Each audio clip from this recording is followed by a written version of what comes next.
Hello and welcome to the Quietly Visible podcast. I'm your host, Carol Stewart, founder of the Bounding Solutions and author of Quietly Visible, Leading with Influence and Impact as an Introverted Woman. And this is the podcast for introverted women who want to thrive as leaders and in life, as well as those of you who want to be your authentic self and thrive whilst being your authentic self. And now the topic that I'm going to be talking about today is something that I come across time and time again with not just introverted women, but with a lot of the women that I coach as well, and that is fear. And we're going to be exploring how fear can, well, one, how it limits us and how it can hold us back, but we're going to be talking about navigating fear from a place of courage. And this is something that my guest likes to call being fear-optimised. And we'll be digging into her into our four basic human fear responses and how they show up in our modern lives, especially as women in leadership. And the fabulous guest that I have today is Amy Greensmith, and she's an award-winning leadership coach and master hypnotherapist and a keynote speaker with over 2 decades of experience helping Gen X leaders reclaim their self-worth, establish boundaries, and avoid burnout. So hello, Amy, and welcome. Hi, Carol. Thank you so much for having me. It's great to have you here. And listeners, and watchers, I would say Amy describes herself as an outgoing introvert. And so when you are an outgoing introvert, people can often mistake that for extroversion, but that can have its toll as well. So we will be unpicking some of that as well. But before we get into the topic of what we're going to be talking about, Amy, tell us a little bit about who Amy is and what it is that you do. So I think for many of us who find ourselves in the expert space, a lot of times we've overcome something in our own world that has then informed the work that we do. And my story is very much that case. I climbed the corporate ladder very early on in my 20s and was involved in a corporate training position for a prestige makeup brand. And by all accounts, on paper, I was successful. I had the company car and the assistant and the world travel. And I was also very much dying a slow death. And I had a very pivotal moment. This was early aughts. I was doing a commute that I did quite frequently. And I turned the radio on, and that was sort of a pivotal moment because for the last handful of years, the only thing that I did in my car was work, calling my store locations, talking to my superiors, all of those work-related things. And I had not even afforded myself that basic human pleasure of enjoying music in your car. So I put the radio on, Kelly Clarkson's Breakaway comes on. And I had been feeling this well of tumult and frustration and really on that precipice of burnout. And this song, as probably many of you know, it's about spreading your wings and flying away, and I'll break away. And I just start scream singing at the top of my lungs in my car, having this meltdown. I'll break away. And I have mascara carving rivers down my cheeks. My lashes are staging their own rebellion. I looked like the Joker, the Heath Ledger version. And I get back home to my house, and my partner goes, "Oh my gosh, what happened? What happened to you?" And I said, "I am this close to completely losing myself." And that moment, Carol, was the moment when I had to decide, do I want to have my labor exploited for somebody else's dream? Or do I want to live on purpose and for something that is of merit to me and my core values? And that really created a shift. And I'm happy to say that that landed me in the world of personal development and coaching and has led me to doing the work that I do now, which is largely two major elements: the internal piece of helping women, specifically Gen X and elder millennial women in leadership positions, access their intrinsic self-worth, that belief that I inherently matter and have value outside of my accomplishments. And then the external element of, if I do believe in myself, if I do find value in who I am, how does that inform how I communicate with the world? Specifically, what do boundaries sound like? What are the anatomy or the breakdown of a boundary framework? Tough conversations, saying no without being riddled with guilt. So it's that internal element of worth, and then how that cascades into our communication. Great, thank you for that. And and I think when someone has had that lived experience and then goes on to helping others that are going through similar things, I think that is quite powerful. And interestingly, quite a few of the guests I've had on the podcast lately have had some kind of experience of burnout, which shows to me that it is how common it is amongst women today. So what was it, do you think, that ignited that in you when you were in the car? What do you think had was it the song? Was it the fact that you were just sat listening, and it's, as you said, it's something that you just didn't do, listen to music? What do you think it was that led to that? I think it was a culmination of things. I had been under a pretty significant amount of stress, being that I was so young and in a leadership position. I definitely felt like I had something to prove. I tend towards perfectionist tendencies and am always working on that still continuously. So and also I was very sure from a very early age that I did not want children. And something that my father told me when I was young was quite poignant. And he said, if you opt not to do that, a lot of times individuals in their, 50s and 60s, they'll look back at the impact that they've created in the world. And a lot of times they will see that slightly through the vein of their children. And if you opt not to do that, find where you can look back and see your own legacy. And so I had this meta perspective about my career being my legacy. So I took it very seriously, especially for somebody so young. And I had overworked and overachieved and overexerted myself. And I knew that I was at that precipice of discontentment. And when I talk about burnout, I talk about it in two major categories. The first being an engagement burnout, where you start to lose your zest and your zeal for life. Perhaps the things that you once found so much fulfillment in have started to wax and wane. It's almost like this Groundhog Day every day. Like, is this all there is kind of a feeling? There's an exhaustion to it, but also that the things that you love, your hobbies, connecting with your friendships, perhaps those have started to be on the back burner. So there's this engagement with life that's starting to suffer. That's very much where I was.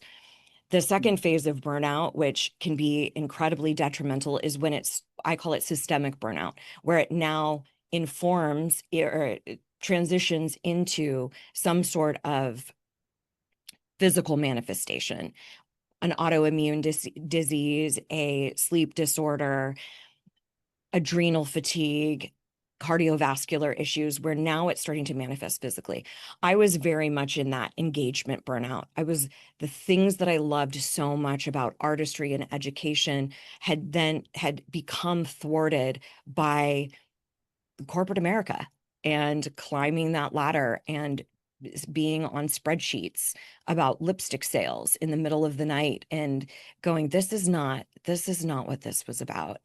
And when I heard that song, what stood out to me the most were not just the lyrics, it was the fact that I had suppressed those basic human pleasures like music that are universal pleasures, right? And that was the moment of, oh, I'm sacrificing my joy on the altar of someone else's quarterly profits. That was the shift that needed to happen. Mhm. Yeah, great. Thanks for sharing that. And you describe yourself as an outgoing introvert, and from your work, sort of working in the sector that you were working in, how much of that do you think may have contributed to the being on the verge of burnout, that, or sort of always being on, and not having that time to retreat and recharge, and that time to go inwards that as introverts we do need? That's such an interesting question, because it wasn't until many years later that I actually realized that I'm introverted. And, during really chaotic trainings, or, because it was a retail environment during holidays or intense seasons where I was surrounded by so many people that I really did have to be on, not to mention some of the environments were not conducive to being an introvert, meaning lots of loud music, lots of just very loud personalities. I would oftentimes liken it to the drama or the choir group, all of the kids in high school who were maybe the outcasts, kind of got their hands in makeup and learned that they were super creative, and it became their stage. And there was a way in which that was incredibly rewarding. But there were many times when I would leave an event and have to have complete silence in my car. And I thought that because I was so gregarious and outgoing and really assertive in many ways, I thought that meant I had to be an extrovert. And it wasn't until many years later that I realized, no, it's actually so much more about how you recharge and what sort of energy you glean from others. But there were signs. Anytime I would do networking events, I wanted to pull my teeth out. I hated talking about vapid, superficial shit. I wanted to talk about, people's deepest fears and, all of these things of merit and substance. And still to this day, I cannot stand networking events. I'm like, I don't care. I don't fucking care. I want to talk about real deeps. Let's talk about systemic oppression. Let's talk about women's rights. Let's talk, I want to talk about things of merit.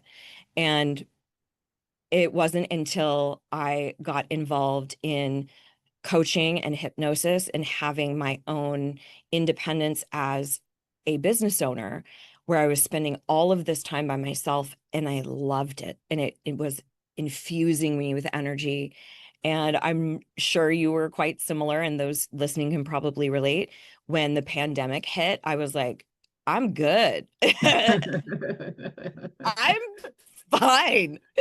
And so it's interesting though, because I'm a covert introvert. People don't think that. And so there's a learning curve, or there was, where I had to learn to advocate for that and say, shockingly to people, I'm at my limit. I'm at capacity. I need to recharge. And I did that recently. We had some friends come to stay with us, and they have young children, which my nervous system is not at all accustomed to. And by the time that they left, we were all congregating in a parking lot after dinner, and they kept dragging their feet. And I'm like, I've got to get home. And finally, after multiple rounds of hugs, and we're leaving, and we had not left, I finally said, I need to be by myself. I need to be by myself. So it's been a little bit of an interesting journey. Yeah, and for myself, and for, I know, many introverted women, once they understand what introversion means, it can be sort of transformational when you recognize, well, I need to have building time to recharge. And I think the misconceptions about what introversion is both for people who are introverted and both for people who are extroverted, can mean that people who are outgoing as introverts get mistaken for being extroverts because the people misunderstand introversion and think it means that introverts are shy or lack confidence, but it doesn't, because extroverts can be shy and lacking confidence too. 100%. And I know you have this experience as well. A majority of the women leaders that I work with are introverted. And there is also an element that I see quite frequently of an isolation in that space because they feel othered. And it can be for a slew of reasons. It can be depending on your marginalized identities or intersection therein. If you are a woman, a person of color, a queer individual, and introverted and in a position of leadership. And what I have found in the groups that I lead is there's such a profound sisterhood in, oh my gosh, somebody else is going through this, because they're used to being sort of this island of one in whatever environment that they're showing up in. So, and I also think, speaking to generationally, Gen X in particular, also elder millennials, the narrative that we received was, you pull yourself up by your bootstraps. You don't ask for help. You do it all on your own. So there's also this sort of heroism concept that we have to unpack. Not to mention that systems of oppression will pit marginalized individuals against one another. So as women, which is what I can speak to, as women, we've been taught to fight other women, to slut shame or to mom shame one another in order to keep that infighting and the white man in power. Oops. So I think there are a lot of elements that are at play. And the more we can shine a light on what is happening for us and owning who we are and not apologizing for it, and also knowing that there are other individuals who are also introverted, persons of leadership, and in these intersections, and that we deserve community. And which is why I love so much that this is the focus of your work and your podcast. Yeah, and what you said there about sort of women in leadership and the isolation, and then particularly if you have intersecting identities, is something that I see time and time again.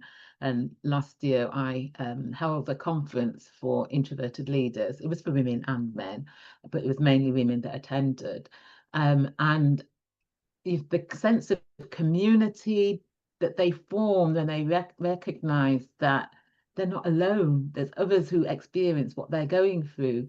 And it showed me just how much the conference was needed, because I had women attend from Indiana, New Jersey, Maryland, Hawaii, the Netherlands, or from all over the UK, from Scotland, from England, from Wales, and virtually from South Africa, from Poland, from the US, as well as the UK. And to me, it just highlighted how much it's needed, that we need to be talking more about these things, and how getting together and having those sorts of communities where people can see other people that think like them, that have similar traits to them, is quite empowering as well. Yeah. And I think it's also a way that we can expand this concept of leadership.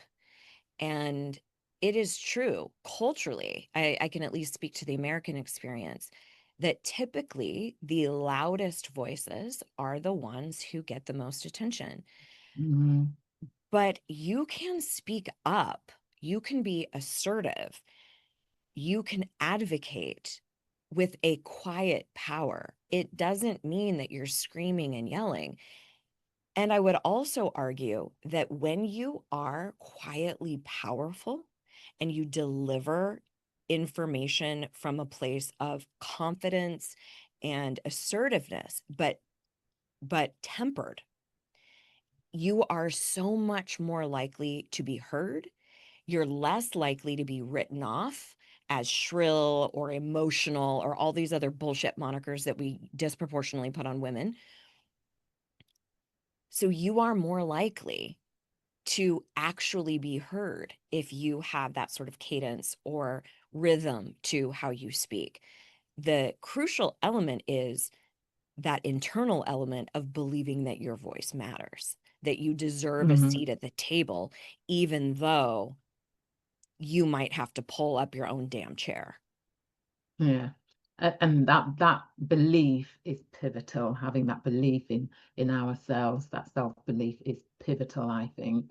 And like you, what I do is work on the internal first, um, before working on the external, because and as I say, before you can lead others, you have to be able to lead yourself, and self-leadership is key.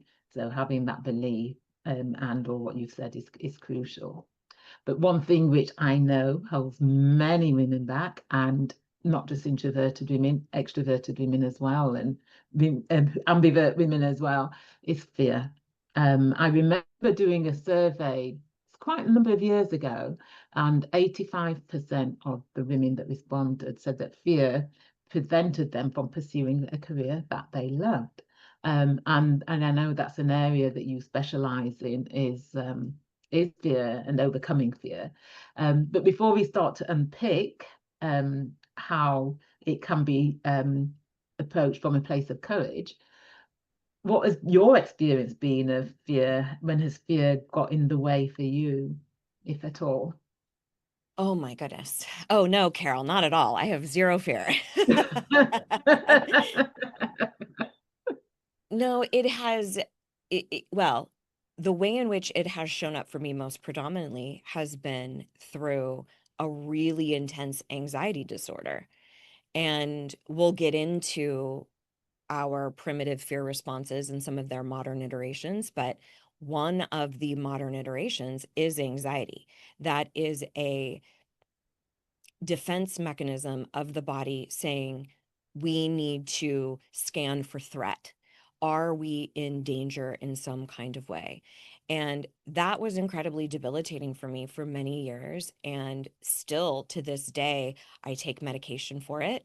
And that has been its own stigma in sharing that with people. And I feel very strongly about, I entertain ease, period. And this is also antithetical to a lot of the messages that we receive, Gen X, et cetera, is you will be successful with hard work. And I like to say hard work is one way. There are multiple ways to success, one of which is ease. And I realized in the face of navigating anxiety that I was going to opt for ease. I was going to make my life easier. And that has become a bit of a creed for me, that I don't need to unnecessarily suffer. And we start to see that in some of the younger generations where they go, oh no, I'm opting out of exploitation at work. And granted, there's a bit of some overcorrection, but I do think there's some wisdom to be learned. I had a mentor who would frequently say, we must have younger mentors. And I think there's something to be gleaned from that. So that was one of the most challenging things for me, was working through that. But I grapple with it constantly. And even though I talk predominantly about communication, difficult conversations, boundaries, that doesn't mean that I don't have to rumble with fear over and over again. Now, granted, it has become much easier to rumble with fear. I'm much more familiar with it, but I still have to choose courage over and over. If there's something that I need to confront with my best friend or a member of my team or my partner, I still will get some of the physiological elements of a racing heart, sweaty palms. It has flipped now where I feel like it's 80% confident, 20% anxiety, whereas it used to be the opposite.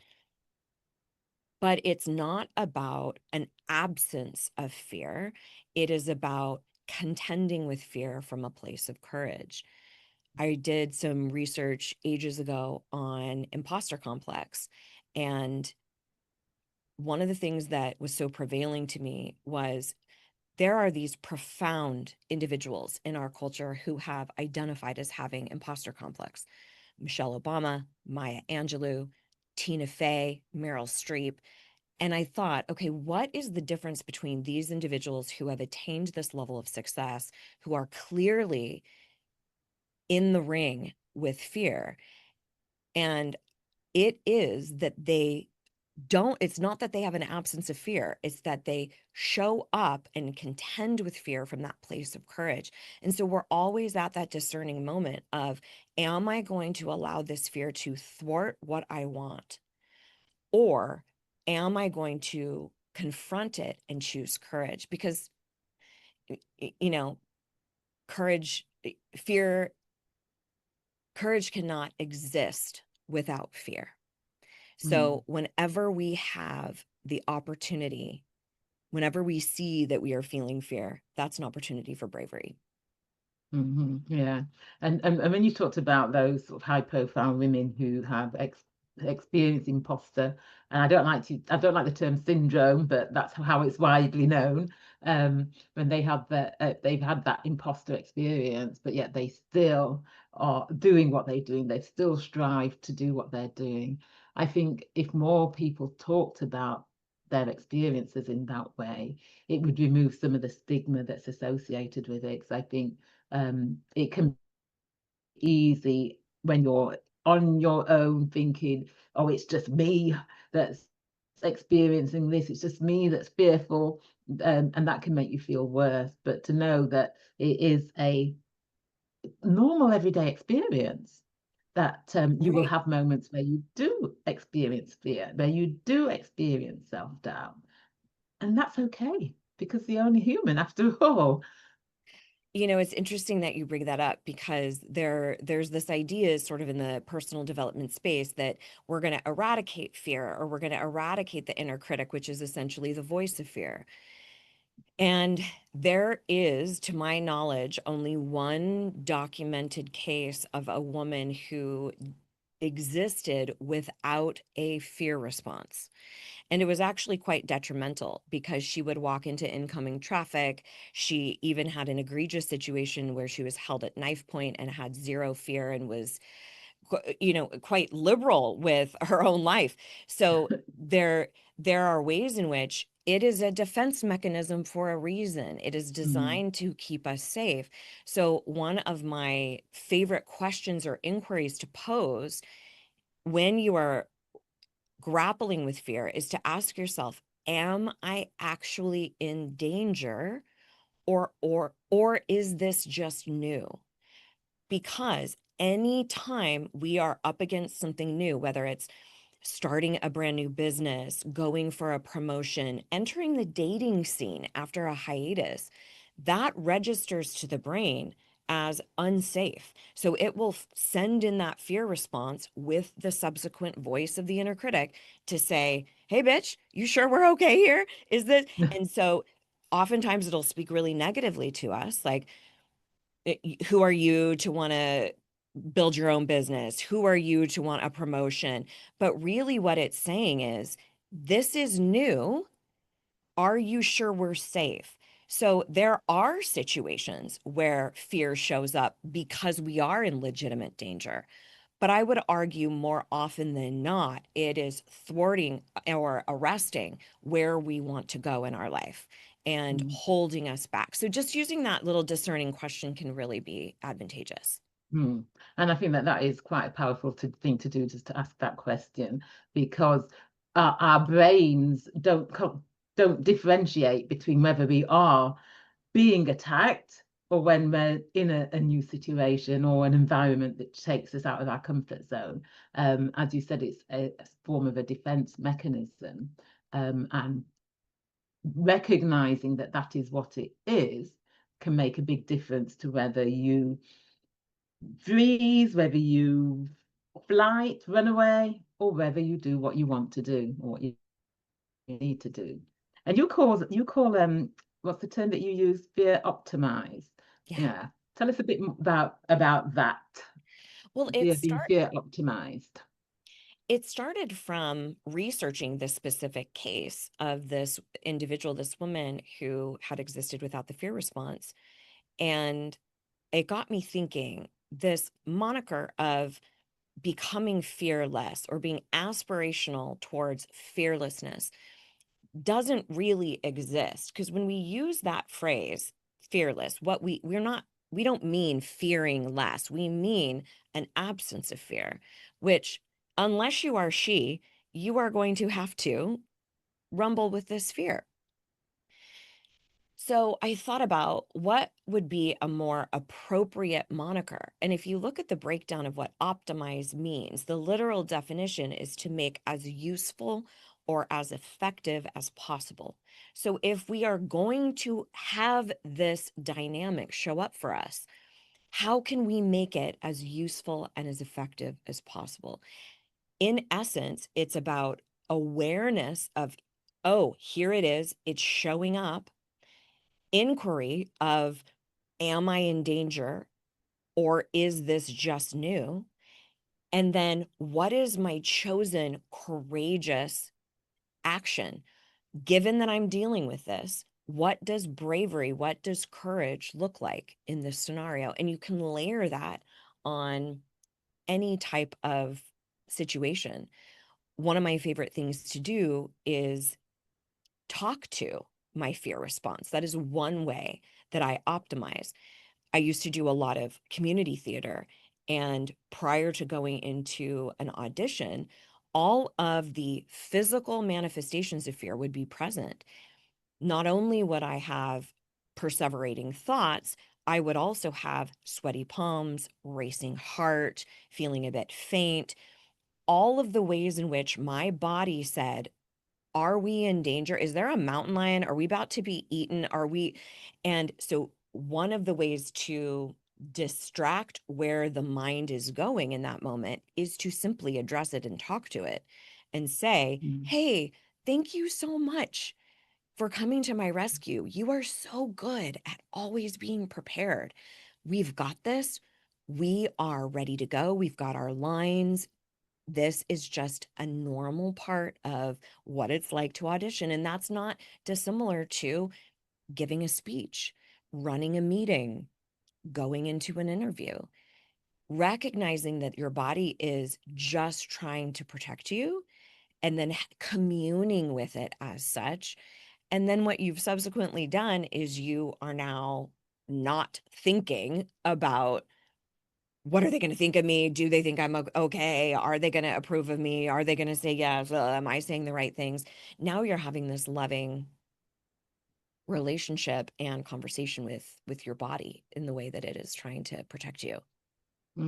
Because yeah, and what a lot of people do is when those thoughts come into their mind, sometimes they're not even aware because they're not pausing enough to to recognize it's the thoughts that's getting in the way.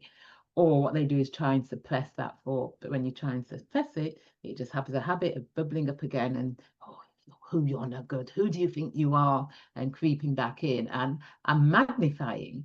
Whereas if you, as you said, if you acknowledge it, and you can distance yourself from it and not let it consume you.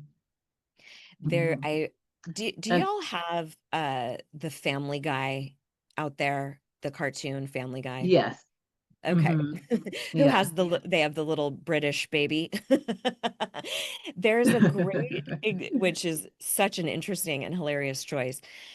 But there's a great scene in Family Guy where the baby, who is this very posh British baby for some reason in an American family, who who is trying to get his mom's attention, Lois.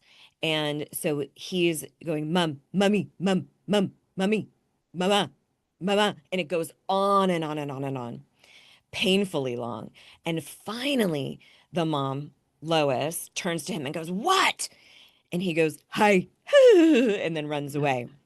And that is very much like our inner critic or the voice of fear. It wants to be acknowledged for what it is observing, and it will keep knocking on that door. It'll keep saying, mum, mum, mummy, mama, until we go, hey, I hear you. I hear you. And looking at that as a very real part of who we are. If you're involved in parts work or internal family systems, we talk about those various breakdowns, these elements of ourselves that need to be heard. You know, our inner child needs to be heard. And that part of us that is really scared that this might not be safe needs a voice. Doesn't necessarily need to call the shots, but we can, if we acknowledge it, then it tends to calm down a little bit. Otherwise, it's just going to be screaming at you. Yeah, and that is so true. And one of the things that you do in your work is about digging into the four basic fear responses, and how we can recognize how they're showing up and how we can respond to them. So tell us a little bit about that. Sure. We know very commonly about fight, flight, freeze. There's also a newer one that has entered the chat, and it is fawn. And all of these have a primitive way in which they kept us safe, but they all also have modern iterations. So if we look at our primitive ancestors, if you were in the face of a captor, an aggressor, some sort of impending threat, in order to take care of yourself, you might fight. We know what that looks like. We might flee. Clearly know what that is, freezing. But fawning, if we were in the face of, let's say it was a mountain lion who was about to attack us, to fawn might be, here, kitty, kitty, kitty, here's some meat, go that way. It's a placation, it's an acquiescence. So all of them, now we are not, thankfully, needing to protect ourselves from mountain lions every single day, but we do have all of these other elements of threat. So when we're not on time, when we can't pay a bill, when we need to go pick up our kids, when somebody at the office is upset with us, when we have a deadline, all of those things register to the brain as some kind of threat. So oftentimes there will be a modern iteration of that fear response. The fight response has morphed into what we see as modern anxiety, where if our inclination would have been to fight, but we're not able to because we can't scream and yell at our boss or hit them, there is this sense of anxiety that starts to well up. The flee response has morphed into depression. It is one of the reasons why we see a lot of folks who are really in the throes of deep depression want to sleep. It is an escape. It is I want to go away. I want to leave. The freeze response has a handful of different iterations, but one of the most common is procrastination. It is inaction, being out of mobility. So we will also see this sometimes in what we call a functional freeze. If you are in burnout, you are likely seeing this where you get home and you open up the fridge and you just stand there and you don't even remember what you were getting, what you were doing, and you're in sort of a frozen state. And essentially what's happening with all of these responses is an extreme stress on the nervous system. On these, we are in our sympathetic nervous system, meaning we are constantly warding off threat. And then the fawn response, that modern iteration is one I see very prevalently, and that is people pleasing. That is shape shifting in order to glean favor or stay safe with certain individuals. Now, the fawn response in particular really deserves attention in that all of these are behavioral tactics we use to stay safe. So I think many women can relate to fawning or placating a man in order to stay safe, right?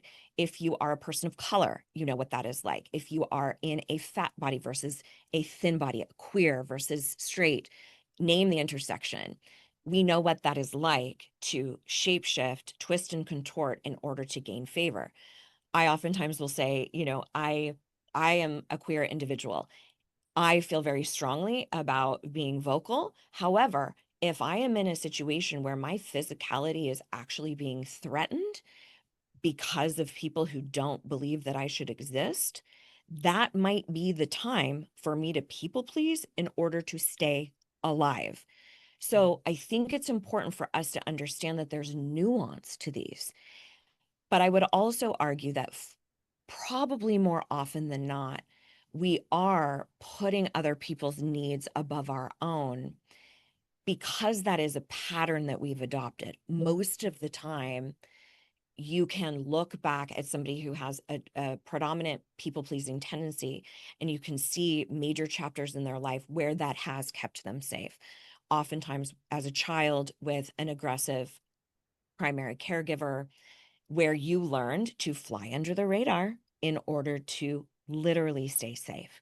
So we have to honor these behavioral elements and discern and recognize, when is that in service of me, and when is it actually arresting my goals and my progress. So yeah, it's really fascinating to me. But one of the things to note is, if you are seeing any of these elements, anxiety, depression, procrastination, people pleasing, it's likely that there is some tether to fear. What am I actually afraid of? And that can be a really great inquiry to start unpacking that. Yeah, great. Thank you for that. And I think it's great how you related those primitive fear response to more modern day, everyday experiences, because then it makes it easier for people to identify what is going on for them. And once they identify what is going on for them, it's then easier to address. So thank you so much for that. And I feel as if I could talk to you about this all day, but unfortunately, we've come to the end of our time. So thank you so much, Amy. If people want to find out more about you and your work, where's the best place for them to go? Sure. So my corner of the internet is over at amygreensmith.com. And all of those names are spelled the basic bitch way. Nothing, nothing exciting. Just amygreensmith.com. And I've got lots of freebies over there. Depending on when this airs, I have either a complimentary podcast. It's a private podcast series that is essentially a mini course. It has a complete workbook along with it. So you'll see that available. And there may also be a quiz that is coming soon. So I'm not sure if it'll be available or not, but that is my hub. I have tons of freebies over there. I ran my own podcast for 11 years. I no longer do it, but a back catalog that you can sink your teeth into. And I would really appreciate if you came and hung out. Great, thank you. And we will put the link to your website in the show notes. So listeners, do go and check out Amy and utilize the resources that she's got on her website. So thank you so much, Amy. And Thank thank you for Carol. listening, everybody. Like I said, do go check Amy out, go to her website and make use of the resources that she's offering you.